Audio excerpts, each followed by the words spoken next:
আসসালামু আলাইকুম রহমতুল্লাহ। আজকে আম্মু আমাকে বলেছে আমাদের ঘরে মাছ নাই খাওয়ার জন্য। তো যেহেতু পুকুর আছে সেহেতু মাছ কেনারও প্রয়োজন মনে করতেছি না। খালুকে বলে দিছি জালটা নিয়ে পুকুরে যাওয়ার জন্য। আমিও পাশাপাশি জাল মারার জন্য পুকুরে যাইতেছি।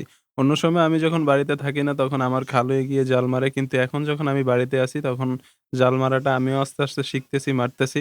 তো এই কারণে আমরা যেই পাশে আমাদের পুকুরে খাদ্য দেই সেই পাশে আমি চলে আসছি। আর আমাদের মাছটা আসে হচ্ছে মাগরিবের আগে আসরের পরের সময়টাতে।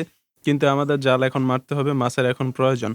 তো যেহেতু মাছের এখন প্রয়োজন, জাল এখন মারতে হবে তো ওই হিসেবে চলে গেছি। জানি না মাছ আসবে কিনা। এরপরেও আমি খালুকে বলছি কিছু খাদ্য নিয়ে নেওয়ার জন্য। খাদ্যগুলো যখন পুকুরে দেওয়া হবে, দেখব মাছ কেমন আসে।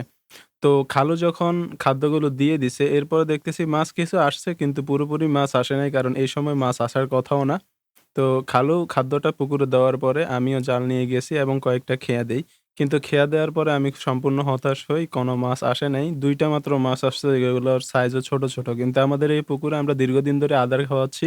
যেটার কারণে মাছের সাইজগুলো অনেক বড় হওয়ার কথা ছিল। কিন্তু এখন মাছের সময় না, এই কারণে মাছ আসে নাই। আমরা মাছগুলো ধরতে পারিনি।